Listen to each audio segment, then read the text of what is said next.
died out and disappeared forever. But this one remains today, almost in his first form. He is the crocodile. We'll find out some things about him today. Welcome aboard.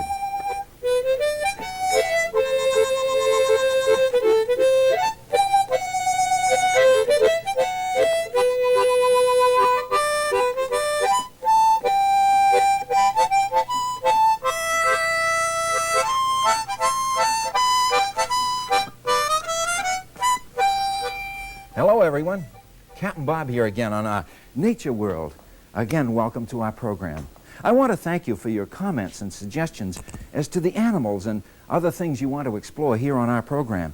In the future, we'll be examining the swans and other waterfowl and the little skimmer of the waves, the flying fish, more about dinosaurs and how animals use camouflage to escape danger. And hopefully we'll draw some sailing ships too, and take a trip to a real lighthouse and find out how it works. Many, many other subjects you've requested.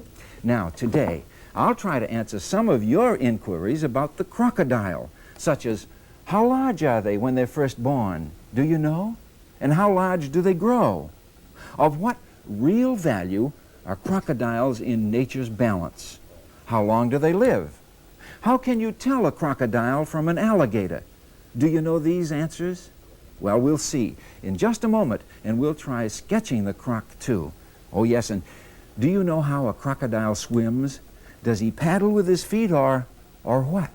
Well, we'll see the answer to that one, and also take a look at some of the sketches you've sent in to me. So, I'll meet you at the drawing board.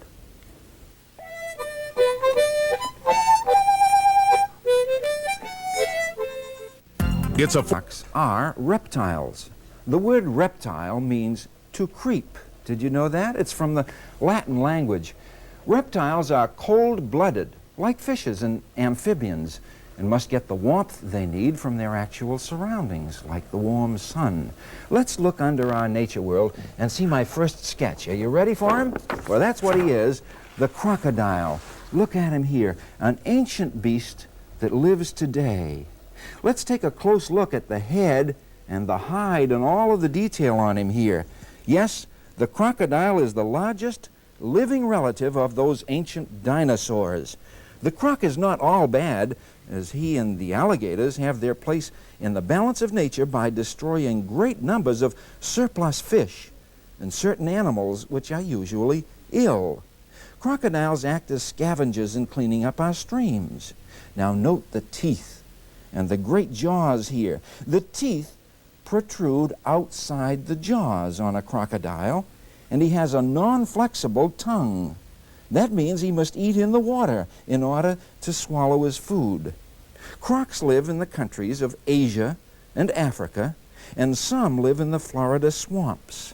Sometimes they swim far out to sea, too, and crocodiles live to be about 100 years old. What do you know about that? Do you think you can draw one of these fellows with me? Not just a portrait, but his entire body. Let's start over here and draw his body. He'll be facing that way. I want to keep the jaws away from me. Are you ready to do that? All right, and I'll show you how we can set up the proportions for our croc and do a good job. Now, here again, we want to consider that I'm holding the pad horizontally. That means I'm going to start way over here and try to proportion him so I'll have his tail at this side. Now, let me see if I can find the halfway point in my pad. That's about it, and this will be a guideline for us. This halfway point would come just about at the high point in the croc's back. Now, I'm going to draw a line that does that and does that. This is a curving line, halfway in the pad, curving down here and starting up there. And then when we get to this point, almost a straight line down. Now that means that we're coming down like that, again, with just a guideline to about that point. Now watch what happens here. I drop under just a little bit, and I bring this line up and there, up and there. Now can you see where that proportion is? His rear legs will be here, but I'm going to skip the rear legs, continue this line to about there.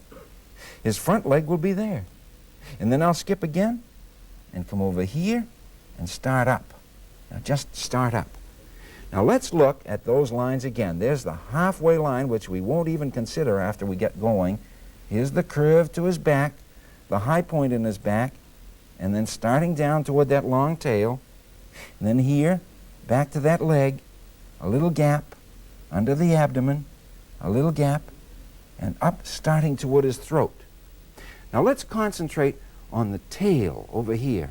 Are you ready? Alligators are thick-skinned, you know, and they have ripples in them. And our details will come in, too, a little later. Right now, from this point where we left it, I'm going to do this. I'm going to draw this line out to about there, almost to the edge of the pad. Go back here, taper that tail. Remember, it comes to a point right there. That's it. Now let's go right up here and concentrate on the front or the head. Now where this line curves up, let's do this. Can you add a little eye socket? Good. And watch the proportions of the head. I'm just going to put the proportions in now to about there. And then I'm going to turn it. Narrow jaw, coming in a little bit. Down, under the eye, deeper, and back in back of the eye. Ha ha! You can see that snout now, can't you? Look. Here, it's rough, goes up to a little upturned nose. Here, while we're here, we can put one nostril in it. Turn the nose, bring it back, up goes the mouth, down again, and back to that point. Now watch. Right here, starting at this point, I draw a line down. And then it goes out again. Out here, up to match that point of the jaw, and then up to match that point in the tip of the nose. Now I turn it, bring it back, down a little for the jawbone, back again, heading to that point, and then the throat pouch, which is very important. There. Now that is the shape and outline. Let's again look at our whole animal. The head, the body, no legs as yet, and the tail. Those are our proportions.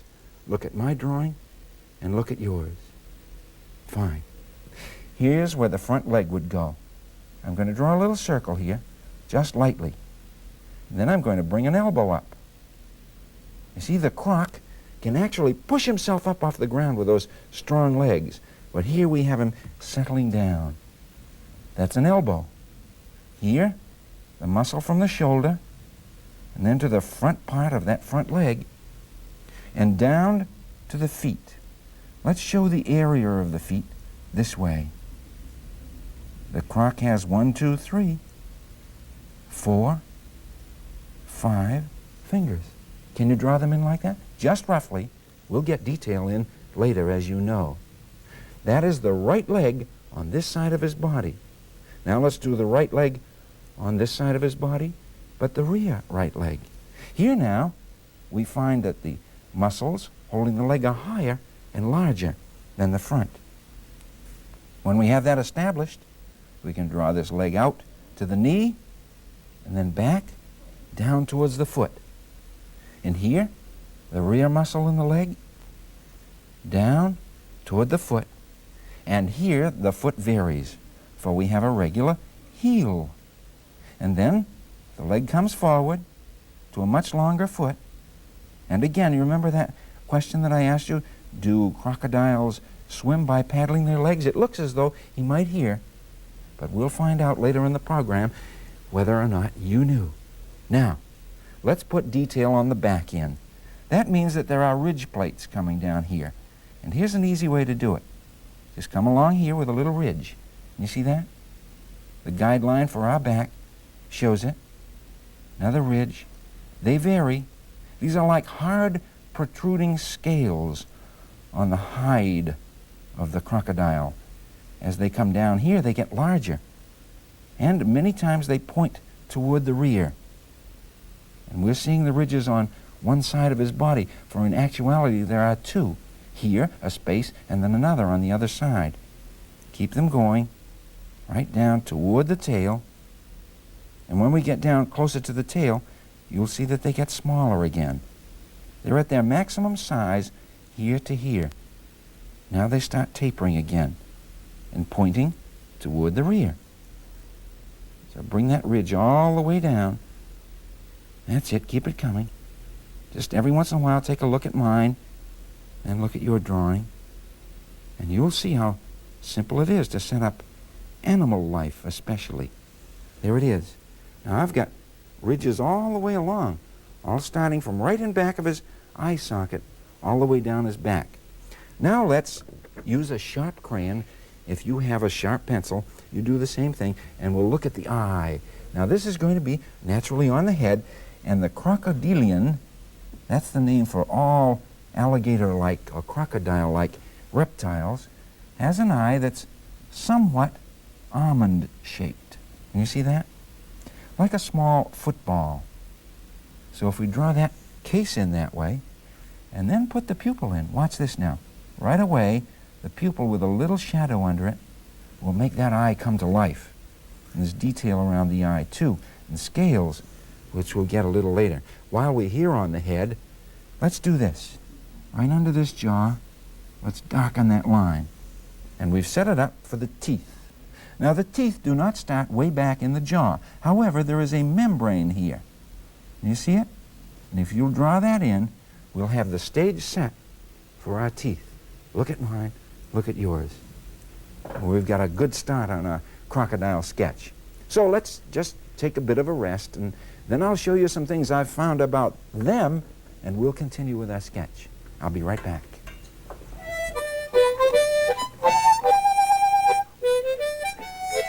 Way back in the beginning, well, we have to investigate the world of the Coal Age, 250 million years ago, when America was low and swampy and very warm, the time when large insects and enormous spiders and many amphibians lived.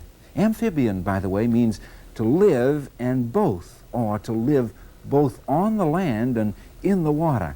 Now here is a very early amphibian. Look at this head. Isn't that a strange-looking fellow?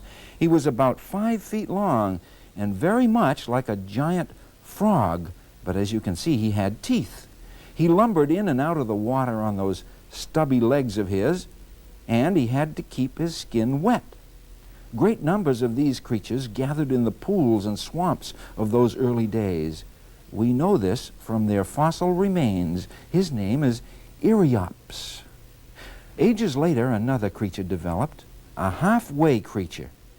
He was called Simuria, and this fellow actually began in the same era as Eriops, but here was a very primitive reptile. That's right. He was not an amphibian, and he grew to only 2 feet long. He was a so-called go-between, between the amphibians and reptiles of a later age. Simuria. Now, as we know, the shape of all animals is determined by their skeletal frame, and the crocodile's skeleton is very much like his outward shape. I've made a sketch. Look here. There's that skull, the fellow that we're drawing right now, and look at those tremendous teeth, and the rugged skull, and the great spinal column, and look at those front leg bones, and rear leg bones, and his rib cage, and the spinal column continuing all the way down, upper and lower, to his tail. Yes, you can actually see the entire shape of the croc from that bone structure. He grows to about 23 feet long, and he can stand right up on those legs and walk fast. He can almost run. Now, let's look at the croc's hard, scaly body and patterns of skin that you see here in this sketch looking down at him. Can you see the two ribs at the top? Remember how we drew those ribs and ridges all the way down?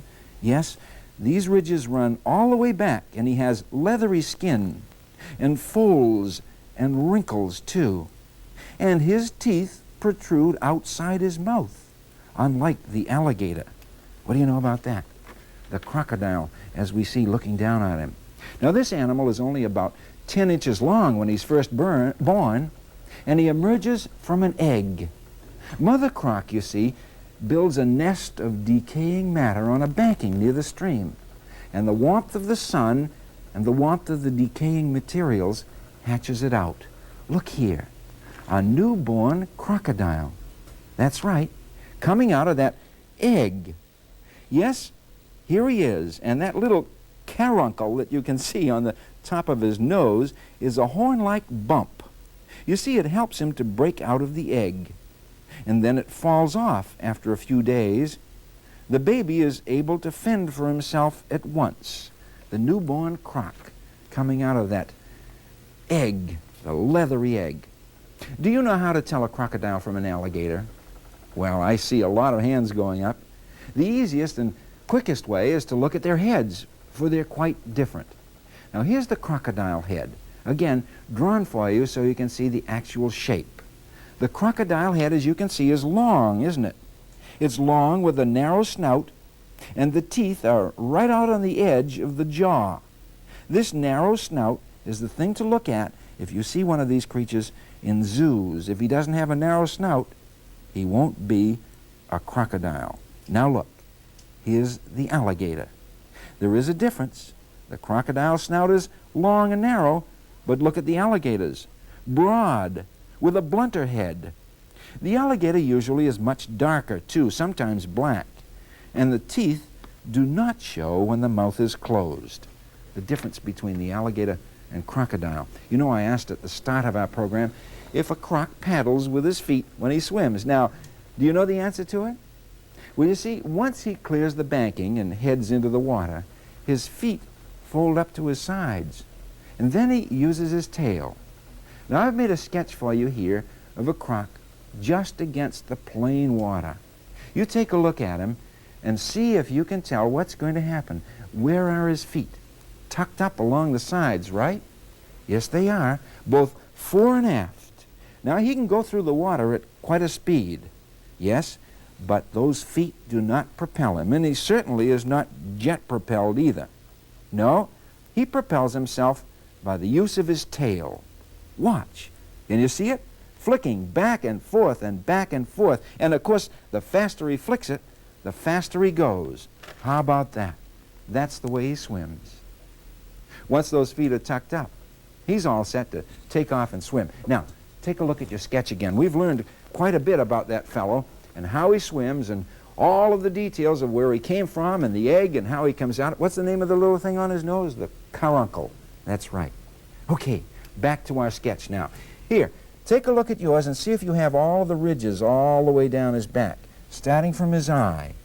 If you have, and you have the proportions set, we're all ready to go back to his head. For now we want to get those teeth in. Again, a pointed crayon. And remember that the teeth of a croc protrude. So look here. Starting about that point, can you draw a tooth that does that? All right. Now then, right next to it, draw a smaller tooth. And then a larger tooth. And sometimes crocodiles' teeth become gnarled. And they are different sizes, as you can see. But they go all the way forward, way up here. That one is an unusually large tooth, each side there. And then they sometimes tilt forward like that.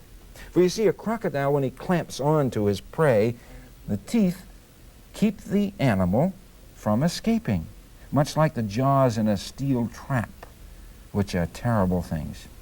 There, the lower teeth, coming and protruding outside the mouth. Now, you can't see his tongue because, as we said, the crocodile's tongue is non-flexible. He can't move it around the way we do. And that's why he has to eat in the water. Darken up this line now. And let's get to our detail. Watch this. Watch me first. Can you see these lines? These are the little lines separating the two different types of scales. That's right, two different types of scales. For here, under the body, the scales are much like the scales on a snake. Can you see them going like that? And here, if you draw them in that way, you'll see. But he doesn't have those kind of scales all over his body, does he? No, not at all. For here now, we find that he has different types. I'm going to draw one line along here, up under that ridge, that way, and then bring some texture lines in like that, and others below them, to get the wrinkles all set up in and around the shoulders. Can you see that? Now this is under sketching, for we want to get color on our croc too. And I'm going to use a green crayon when I get ready for that. Do you have any green handy? If you do, you reach for it and we'll be all set. Indicate that sort of texture on the croc's body, and then, watch this. On the legs, if you'll do this, you'll have the type of scales indicated that are on the croc's legs. See how the lines cross each other? And we can do the same here, in that manner, and down to that foot. Now for the green. And all you have to do is wipe in the green heavily around the head and on the lower part of the jaw, but not down on the lower part of the body. Next, hit that front leg. Leave highlights here and there.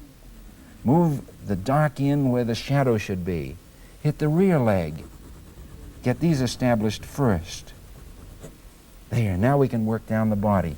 Now I'm going to choose to go back and forth like that, starting at the head and moving that crayon just up and down like that till we come to that portion of the body, and then continue right down to the tail like that.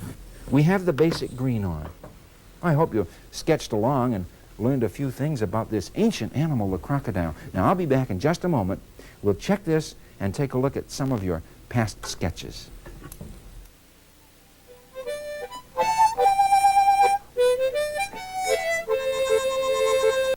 In August,